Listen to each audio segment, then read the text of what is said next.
Welcome back. As any parent would know, puzzles, board games and of course Lego has been a saviour for kids during long days in lockdown. Yeah, but when there are thousands of tiny little pieces and they can go astray and you can't finish the puzzle, it can be a nightmare to clean up also. So we've called in our organising expert to help us.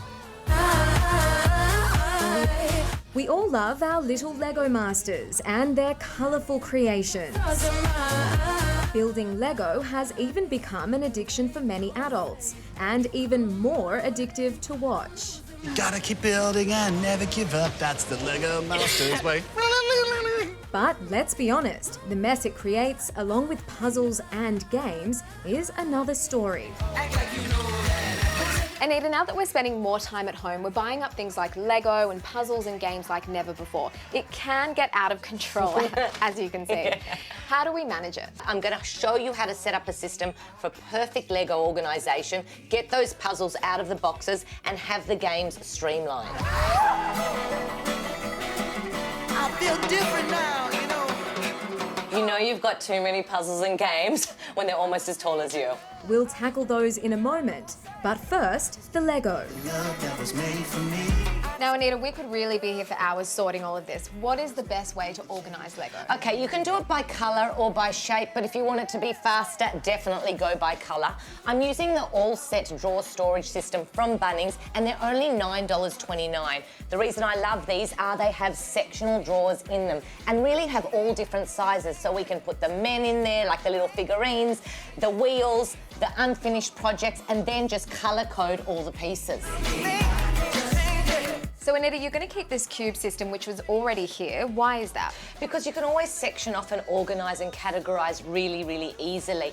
If somebody doesn't have a cube system, I will often recommend it. You can pick up these shelving units from Bunnings, IKEA or Officeworks for around $149. See the colour in your face. These baskets are great to store things like outdoor toys, characters, dolls, cars, things like that. But the most important thing is to label the area so you'll keep everything organised. Yeah, I like its shape. Now, most people stack their games one on top of the other so the pieces don't fall out, but there is a better way to do that. Absolutely, because I want to store the games vertically so we can get games out and in without them falling all over the place. All you need are some elastic bands to secure the top on and stop all the pieces falling out. Nice and easy.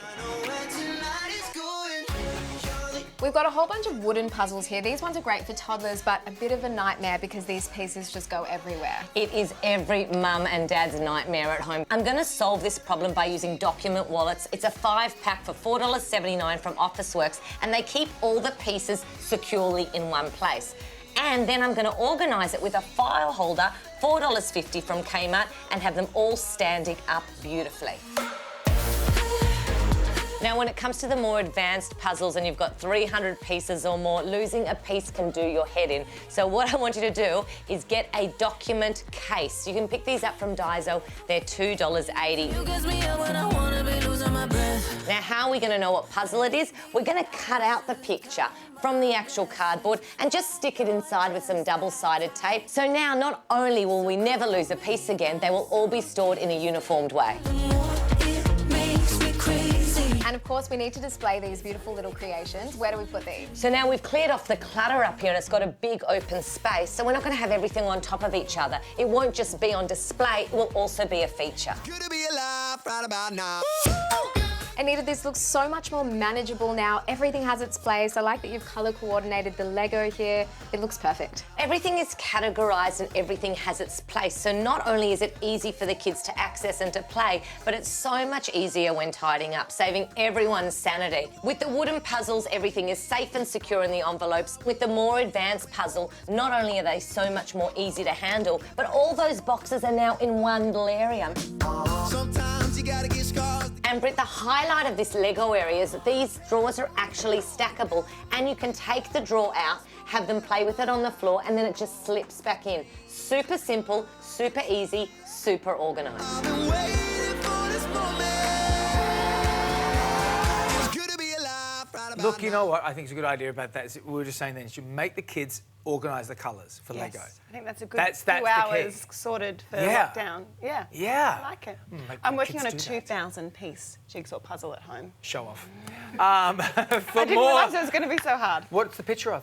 Oh, just some fairies and the girls. My daughters chose it. So Okay. fairies and Mine is butterflies superheroes. I got a and 1,000-piece flowers. superhero yesterday. Okay. Yeah. We So, should yeah. have a challenge. Who finishes it first? Mine's 1,000 pieces. I'll never finish it. For more of Anita's organising tips, head to misonplace.com.au. It's Francaise. It's Francaise. Francaise, yeah. Okay.